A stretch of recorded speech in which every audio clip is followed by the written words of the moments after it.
Team Kinetix asks, iCave answers, why did Apple keep the 13-inch MacBook Pro around? With the camera, screen, speakers, spec bump to the MacBook Air, the tiny difference between the two models now makes less sense than ever when the Air now looks like an objectively better device. The difference in performance is negligible despite the fan on the 13-inch MacBook Pro. At least they kept the M1 Air around to cover the sub $1,000 market. When will Apple kill off the 13-inch Pro, or at least replace it with something in line with the new models? I am as surprised as you are to see this still here.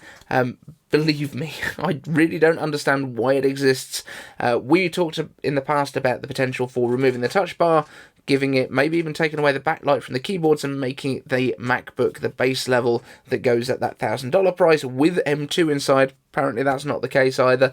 But I think the M2 is probably still not at full yield either, which might be the reason that we've had these delays. But yeah, it's baffling to me why anyone would want the fatter version of the M2 MacBook Air with a worse display, a worse camera, being heavier, having the old style design, not getting MagSafe, only having the 2 ports, which includes charging. It's an absolute mystery to me. I do think we could have seen the 14-inch version get an M2 inside it, and as long as it still had the extra connectivity, that would have probably been a compelling option at around about $1,500 or $1,600. But at this point, it's just weird. I really don't know why it's there. I don't know why it stayed at the price it did. I don't know why it still has a touch bar. I don't know any of these things. I don't know. This might be the worst video I've ever made. I haven't got an answer for you. In terms of when it will be replaced, the next event, hopefully.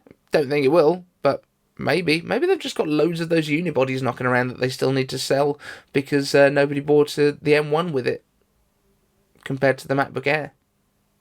Thanks for watching this clip. If you've got a question for me, use hashtag iCaveAnswers down in the comments. Want the latest Apple news, leaks and rumours? Subscribe and ring the bell.